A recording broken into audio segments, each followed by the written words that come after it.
야, 혹시 나한테 뭔 부담이 있는 거 아니야? 그냥 순수하게 내가 돈만 딱 결제하면 끝나는 건가?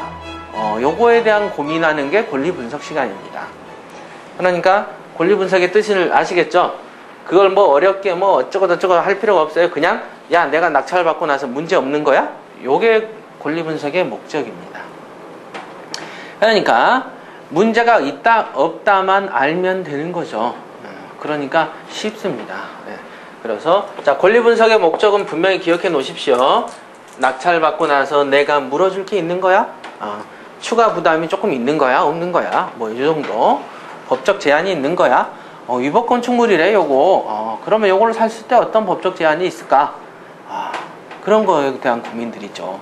우리가 물건을 산다는 거, 경매 투자를 하는 목적은 뭐였습니까? 아까? 돈을 벌어야 된다는 얘기는 뭡니까? 물건을 샀으니 팔기도 한다는 뜻이죠. 샀으니까 팔기도 해야 되는데 사는 건 싸게 샀는데 팔기가 어려우면 잘못 산 거죠. 그러죠. 그래서 제가 법정지상권 특강 할 때 싸게 샀다. 3억 얼마짜리를 지금 8,500에 샀다 이거예요. 잘 샀죠. 근데 위에 집이 있어요. 팔기가 애로가 있습니다. 대출도 안 돼요. 이런 게 돈이 굳은 거죠.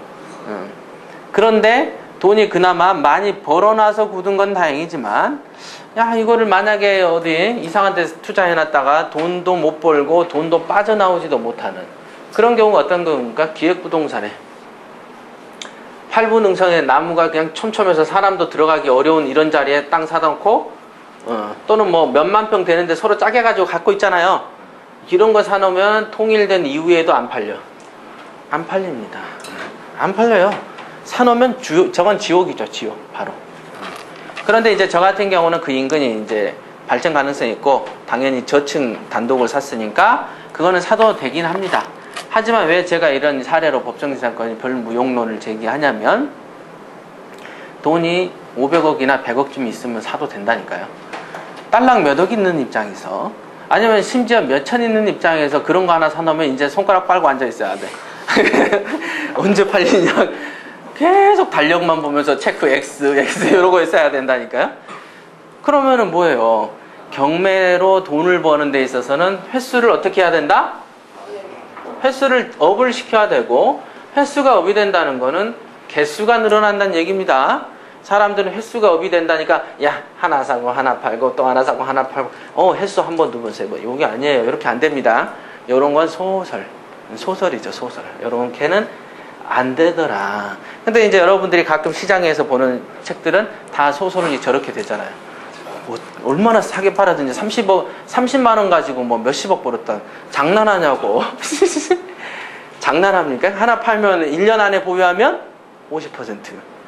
어떻게 그게 되느냐? 불가능하다. 하나 잡아서 몇 억씩 벌어야 가능한 얘기예요. 그런 건 제가 잡아왔기 때문에, 또는 부동산 세금도 잘 알기 때문에 거짓말이다 바로 합니다. 횟수를 업시키란 말은 횟수를 늘리란 말이지, 팔고 사고가 잘 됩니까? 경기 침체가 이렇게 한 번만 들이쳐도 1년 내내 안 팔려버린다니까요. 사람들이 돈주머니를 풀진 않아 버리잖아요. 근데 어느 세월에 이렇게 우리나라가 호경기가 그렇게 10년, 20년씩 있었습니까? 그렇지도 않잖아요. 오락가락 한다. 자, 그겁니다. 그래서 돈이 된다라는 말은 팔기도 잘 돼야 된다. 매매도 신경 써야 됩니다. 그래서 제가 기초반이죠. 우량매물 건색부터 전세, 월세, 매매까지 전 과정이 경매더라. 이런 얘기를 꼭 했잖아요. 매매가 안 되는데, 매매를 못 하는데 나 경매 잘해요. 이거 거짓말입니다. 그러니까 매매를 잘한다는 거는 협상을 탁월해야 되고, 원래 살 때부터 그 물건이 매매가 잘 돼야 돼요.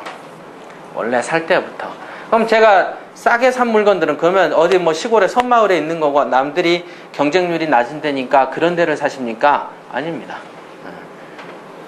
도시내 잘 팔리고, 다만 지역도 너무 좋은데 땅 모양이 다 요렇다든가, 또는 땅 모양이 요렇게 생긴 집들 있죠? 여기가 대문. 이런 집 보셨죠? 여기가 길.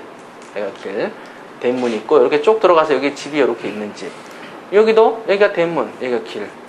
여기 바로 옆집도 이렇게 생겼어요. 이게 희한하게. 집원이 이렇게 생겼습니다. 이게. 그러니까 이런 집들은 보면 사람들이 기피 대상 1호입니다. 더더군다나 이 집 사당동은 옆에서 측면에서는 이렇게도 생겼어요. 그러니까 1층 집으로 보입니다. 1층 집으로 보입니다. 1층 집으로. 등기부, 제가 이 사례 설명 안 해드렸던가요? 했습니까? 사당동 사례. 네. 구체적으로 안 했던 것 같은데. 대충 여기까지만 설명했던 것 같은데, 사당동에 명도 사례가 있습니다.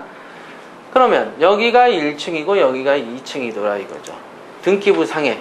근데 사람들은 여기서 서서 봐서 안 보이니까 거기 단층집 이래. 요거 지하 이래 버린다니까요. 도대체가 장난 아닙니다. 그러니까 이런 일들이 생깁니다. 그런데 이런 집들이 다 위치가 어디였냐? 괜찮은 동네, 괜찮은 지역이었습니다. 그리고 괜찮은 시대를 탔어요. 재개발 붐이 나름되고 다 그런 거였습니다. 그러니까 그래서 제가 부동산 가치를 평가한 눈을 좀 키워야 됩니다.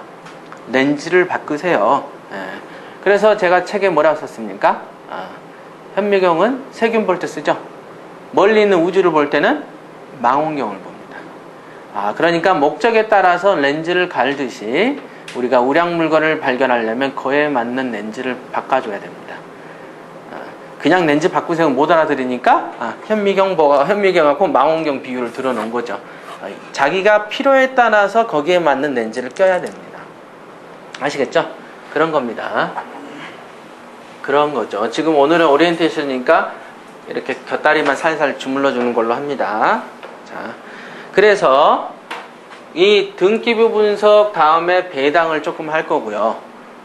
제가 해보니까 여기에 맞을 것 같아요. 여기서 이제 조금 물권이나 채권 개념을 좀 이해를 하고, 배당에서는 물권 채권에 따라서 물권은 채권보다 앞서거든요. 앞섭니다. 물권과 물권도 먼저 생긴 놈이 앞섭니다. 난자 순서. 그러면 물권과 채권에서 물권이 무조건 앞서냐? 채권이 앞서는 경우가 있더라. 어떤 경우? 특수한 경우가. 그러니까 요게 문제겠죠? 요걸 먼저 외우면 됩니다. 그러니까 이런 문제 또 설명할 거고요. 그러니까 이런 부분이 여기서 나오고,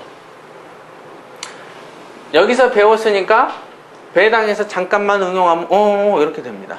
바로 그 다음에 임대차를 가서 전입신고, 확정일자 이제 이런 거 좀 배우면 됩니다. 임대차 분석은 주택임대차 보호법 중에서 경매와 관련된 내용만 배웁니다. 그래서 안 되겠다 싶어서 주택임대차 보호법과 관련된 특강을 경매 특강에 넣었습니다. 그게 아마 다다다음 주에 문희사님이 이제 할 겁니다. 그래서 권리 분석하고 무관한, 경매하고 무관한 측면에서 바라본 주택임대차 보호법을 특강하는 걸로. 그러니까 그때 참여해서 들으세요. 여러분들은 공짜니까. 공짜니까. 왜냐? 대부분 사람들이 경매로 낙찰받으면 자기가 주인이 됩니다. 주인이 되는데, 주인 입장에서는 세입자랑 상대를 하게 되죠. 세입자랑. 여기에서 전쟁이 나죠. 전쟁. 이때 필요한 법이 주택임대차 보호법입니다. 주택. 이렇게. 이 법은 누구에게 알아야 됩니까? 집주인도 알아야 되고요. 세입자도 알아야 됩니다. 이렇게 됩니다. 자기가 집을, 여러분들이 지금 경매로 돈을 벌겠다는 입장이니까 경매로 앞으로 집을이나 부동산을 장만하겠다는 입장이고, 장만을 하겠다는 거는 뭡니까? 세입자랑 전쟁이 예고가 돼 있어요. 그러면 세입자랑 어떻게 부딪힙니까? 맨날 고쳐도 올라오는 경우 어떻게 하죠? 또는 세입자가 갑자기 죽어버렸는데 세입자의 와이프인 줄 알았더니 알고 봤더니 사실상의 동거인이었다 이거예요. 혼인신고가 안 돼.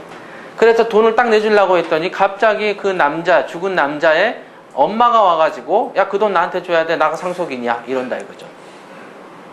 그럴 수 있잖아요. 그럴 때 이제 돈 주면 그거 가지고 야, 너 소송 붙고 골치 아프다. 벌써 야, 내가 무슨 세 안 받고 말리 이런단 말이죠. 그런 문제도 있고. 그 다음에 뭡니까? 세입자가 들어왔다가 전대를 하겠다 하는 경우도 있잖아요. 내가 뭔 사정이 있어요. 그냥 A랑 얘랑 딱 계약했으면 끝났으면 좋은데 얘가 꼭 와가지고 사정을 하죠. 제가요 뭐 하고 해서 저는 좀 나가고요. 제가 아는 그 동생, 사촌 동생이 이제 좀 좀 들어와서 살겠습니다. 전대차를 허용해 달라고 할 경우 이거를 갖다가 그러면 고민되죠. 그럼 부동산 업자한테 얘기했더니 그것도 잘 몰라. 아, 이거 허용해줘 말아야 돼? 혹시 법적으로 내가 불이익 당하는 거 없을까? 아, 그런 문제들. 그럼 경매랑 상관없죠? 자, 그런 다음에 이 사람이 세를 갖다가 2개월, 3개월치 안 내요. 그럴 때 어떻게 할 겁니까? 그냥 내용 증명 한번 보내고 끝. 그 다음에 맨날 야, 전화해서 빨리 돈 내요, 돈 내요. 그 다음부터 세입자들이 배째를 해보는 뭐 어떻게 해야 되지? 그 다음에 명도소송 해야 될까? 뭐 해야 될까? 이런 부분들도 문제가 됩니다. 실제로 이런 걸로 걱정해가지고 저한테 상담 많이 합니다. 그래서 명도소송 빨리 조치하세요. 이제 암이 번지기여가지고 이제 곳곳에 온몸에 전이 돼가지고 이제 죽기 직전이니까 그렇잖아요. 우리가 항상 그 TV 같은 데 보면 어떻습니까? 1mm만 더 깊이 찔렀으면 죽을 뻔했습니다.